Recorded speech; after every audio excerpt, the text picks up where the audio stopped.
Hello, my friends. Luiz Lima here once again, this time broadcasting from Porto in Portugal. You are on Kardec Radio. This is Spiritism, a closer look, and we do this program every Wednesday at 7 p.m. Eastern Time. In this program, we're going to take a closer look at the spiritual layers of planet Earth. This can be a very long subject or somehow short. So what we are going to do is something in between. However, to make things clear and not to lose context and keep everything in the right flow, we are going to do this in two parts. So we're going to divide the subject into two programs. This is the first program, and next week we are going to have the second. So this is part one. Okay, so spiritual layers of the planet Earth. I'm going to bring some images here so we can refer to it, because I think it's just easier to do this thing visually speaking. So we learn in Spiritism, we have to go back to the very beginning. Otherwise things are going to be out of context. That's why we need to go back to the beginning, and it takes us two programs to cover the subject. So we learn in Spiritism that God is defined as the supreme intelligence, first cause of all things. And we also learn that two things emanate from God. The first thing is what we call the spiritual principle. What is this spiritual principle? It contains the seeds, per se, of everything that one day is going to be intelligence, spirit. Spiritual principle. A principle is a potentiality. So this is one of the things that emanates from God. And the other thing that emanates from God is the universal cosmic fluid, which is where this spiritual principle is going to have its experiences, so it can grow and develop into better spirit as it goes along. In this universal cosmic fluid are the seeds of everything that one day is going to be matter. And that's why within the universal cosmic fluid, we have something that we call material principle. So we can resume this, or we can summarize this so far as from God two things emanate: spiritual principle and material principle. Everything in creation, absolutely everything in the creation, starts when the spiritual principle interacts with the material principle. If you look at the image that we put together here, which is basically a visual aid, because these things are abstract. So there is no common point between both spiritual and material principle. And there is no common point. They are totally independent. Now they interact. The spiritual principle will interact with the material principle, and that's how things are formed in the creation. So it keeps interacting more and more and more. And every time it does that, it learns more. It becomes more, I'm not going to say evolved, but it becomes more, it knows how to do it better. Here's an analogy. If you give a small kid, very small kid, a set of Lego games, the Lego games, those blocks, little blocks that you can assemble. What happens here is very interesting, because on the first day or on the first days, the baby doesn't know what they are used for. So you will put in the mouth, you will throw it on you, you'll throw on the floor. It doesn't make sense to them. But, time goes by. There's going to be a time where he is able to connect the first two blocks. And then from there, he will do more and more and more and more and do more complex things. That's what happens here. The spiritual principle will interact, and this is at the very basic level, with the material principle to form anything in the creation that is not life. That's important information. Spiritual principle, uh, when interacts with the material principle, will create everything that belongs to the mineral kingdom. Now, there's going to be a point where this spiritual principle becomes so advanced that it kind of goes to the next level, which is everything that was learned until then will now receive life. So at this point, the spiritual principle will be able to infuse life into inert matter. And then we don't call it spiritual principle anymore. We call intelligent principle. So the intelligent principle is nothing more than the spiritual principle that now knows how to deal with life, organic life. And it will continue its interaction with the material principle. However, it's going to create things that are much more complex than before. It will create life. It goes through the entire plants kingdom, it goes through the entire animal kingdom, and so and so and so and so. And there's going to be a point where this intelligent principle is so advanced that you will be able to have its own consciousness. It's going to have reason and consciousness. That's when we call it the spirit. So the spirit is the intelligent principle that was able to reach a certain level of advancement. That is now we are going to differentiate from the intelligent principle, which also deals with plants kingdom and animal kingdom. Spirits are going to deal with our kingdom, humans. And again, it continues interacting with the material principle to form things that are much more complicated than before. And that's how creation goes about. Our focus here is to take a look at the universal cosmic fluid.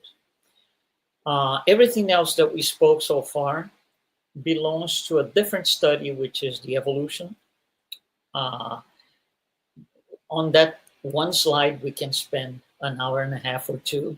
It's not the point today by any means. So let's just go straight into what we are focusing here. So we need to focus on the places where this intelligent principle and or spirit will be housed. So we need to look into the material part, which is the universal cosmic fluid. Universal cosmic fluid is this halo coming out of God's mouth, if you will. God doesn't have a mouth, it's a way of speaking. It's the first thing that comes out of God, this emanation. So spirits are not able to generate universal cosmic fluid, only God. Now spirits are able to modify the universal cosmic fluids to form things in the creation that we just mentioned.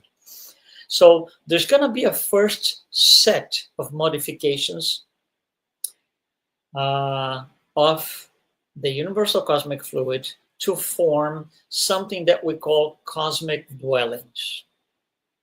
So you see, these cosmic dwellings are not the universal cosmic fluid in its essence. It is a first, let's say, layer of modification. So cosmic dwellings. Once this is, and this is done by the most possible advanced spirits that we can think of. Those are the ones responsible for touching the original universal cosmic fluid and transforming it on the first layer, and we call it cosmic dwellings. After this, another set of spirits, also very advanced, much more than we are, will take these cosmic dwellings and modify again. forming stellar organizations. That's how we call it. Again, these are very advanced spirits. So stellar organizations are not really the universal cosmic fluid. It has been modified at least twice. Out of these stellar organizations, another group of spirits will generate galaxies and constellations. Out of these galaxies and constellations, this allocation for galaxies and constellations will have the planets. Planets will be formed. So you see, when you talk about the planet, we are so far now from the universal cosmic fluid. This needs to be understood well. It needs to be understood well. We are so far from the universal cosmic fluid. Now, these planets, of course, there's several millions different planets. These planets are grouped in Spiritism, not according to classification by astronomers, which look into the physical parts of the planets, but it's classified according to the objective of these planets in terms of housing spirits. So some of these planets are reserved for spirits that are going through their first incarnations, first human incarnations. These worlds are called primitive worlds. And then we have a second layer in which trials and expiations planets are more advanced and primitive. Then these planets evolve to regenerative planets, and then to happy worlds, and then to heavenly or divine worlds. So the purpose of these scale, as we can see here, is to house spirits in different stages of evolution. Us here on Earth, we are a planet of trials and expiations. So we are on the second layer from the bottom, going into a regenerative world. But, there's still a lot to go, but that's not the point today. So these planets are organized, or we can classify for better understanding, based on their need in terms of serving or housing spirits. Now, for each planet, and you see, when I talk about planets now, we're no longer talking about the universal cosmic fluid. We're talking about what I'm going to call here the planetary fluid. So the planetary fluid for Earth is different than the planetary fluid for, say, Jupiter or Venus or Mars. They are all different because it is tailored for what the planet is there for, depending on what kind of spirits are going to be housed in there. We just saw the classification. So from now on, we're going to talk about planet Earth. So planet Earth, once the planetary fluid is formed and available, you will have what we call the imponderable matter and also ponderable matter. What is this exactly? Imponderable matter is anything that is part of the planetary fluid, but we do not perceive those. We are not able to perceive those with our five senses. We can't. Ponderable matter are those that we perceive with our five senses. So how do we perceive? So ponderable matter is easy to understand. We got five senses. That's how we perceive ponderable matter out of the planetary fluid. How do we perceive imponderable matter? We don't use the five senses. We use our vital centers, also called chakras, also called sometimes force centers. That's how we perceive the imponderable matter within the planetary fluid. We are not able to perceive the imponderable matter of Jupiter. We are not able to perceive the ponderable matter of Saturn. because we are living under the planetary fluid for this planet. Okay, so who touches the universal cosmic fluid? God. God is the only one that can produce. Nobody else can. Other spirits can modify.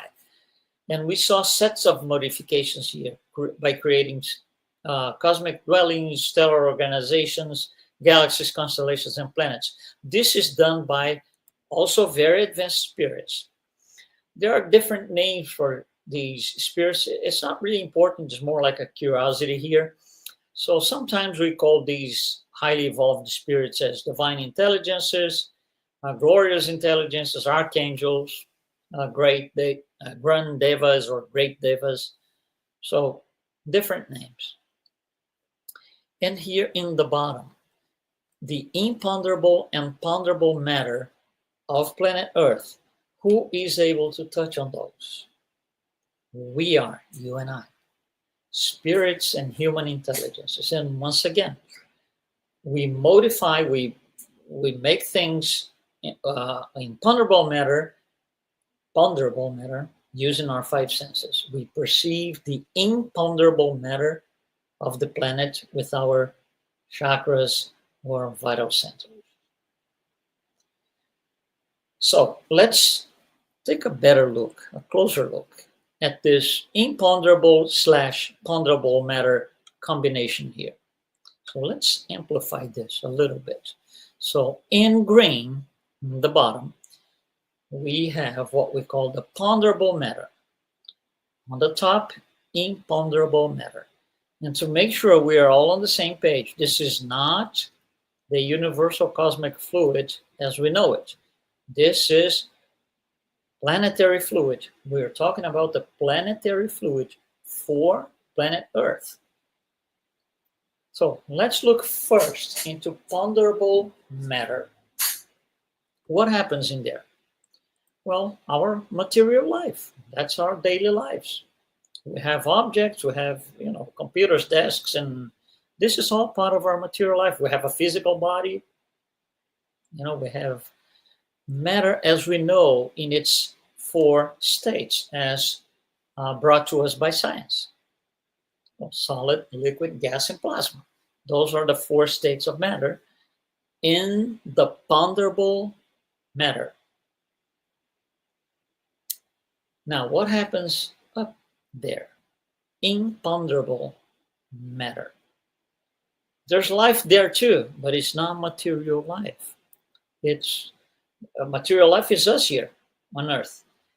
Up there is spiritual life. So think about this, material life here, us. It's organized in a certain way. For example, people live in houses and in buildings that have different floors, in cities, and there are streets, and there are social classes, and there's political classes, and there's a lot of things that are or were created, and they change with time to address the needs that we have to live a material life. So a lot of things happen here. If we look back, and that's an easy thing to do, if we look back several hundred years ago, for example, material life, it wasn't the same as it is today. It's more comfortable today. We have a lot more technology. We have more knowledge of things. We have a better understanding of the physical body. So medicine is better. Biology understands more. Chemistry, physics, all those academic studies are addressing material life. So material life, 1,000 years ago, 2, 3, 4, 5, 6,000 years ago, was not the same that it is today. In 200 years, it's not going to be the same as it is today. It's going to be different. It's going to be much better. We're going to have much better knowledge of things that we don't have today.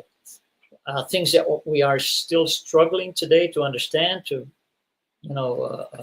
grasp the meaning, these things are going to be very easy to understand in 200-300 years. So our material life changes. Now, what happens in the imponderable matter of the planets?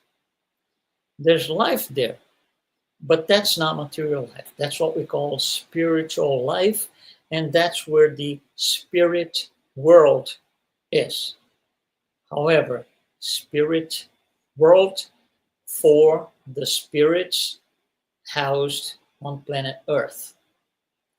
We are not including here, make sure we have, that's why I draw on the left side from top to bottom, planetary fluid. The spiritual life that we are talking about here is limited to planet Earth. Of course, there's spiritual life all over the place in different planets, in different galaxies, but that's not our consideration today. We are limiting this to the planetary fluid of planet Earth. So the same way material life is organized here for us to have, our physical life going on, the same thing happens in the spiritual life, in the imponderable matter of the planet. And that's there are different names depending on who is studying this. Some people say next dimension, fourth dimension. Some people say spirit world. Some people says spiritual world. The names are not really important. All we have to understand is this life here under the imponderable matter is for discarnate spirits. Incarnate spirits do not live on the yellow part. They live on the green part, and vice versa. Discarnate spirits do not live on the green part. They live on the yellow part. And that has to be well understood. So this spiritual life is the same way our material life is organized. Spiritual or spirit life is also organized. There is hierarchy, there's an organization. There are different layers in there. And that is all the introduction. That is part one of our program. This part one just puts everything into context to get to this point and show you what we are going to study when we mean the spiritual layers of the planet. So it means that spirit life within the planetary fluid, which houses spirits on Earth, is also organized in layers. There are layers, like hierarchy, if you want to use that word. And this is going to be our topic, our discussion for next week. So next week, we're going to go straight into what happens here. And this, what are these layers, what they're in there for, how do we as incarnates, and one day we're going to be discarnate, how do we relate to this thing? How does it impact us? How does it affect us? Does it, to begin with? So all of these questions we are going to address on part 2 next week. So what exactly do we mean when we say we are going to study the spiritual layers of the planet? It is this. We're going to study how life is organized for discarnate spirits being housed here on Earth, which, once again, it's a planet for spirits undergoing trials and expiations. Okay, so just don't forget, we do this every Wednesday at 7 p.m. Eastern Time. Don't miss it next week. We're going to be here for part 2. Thanks so much.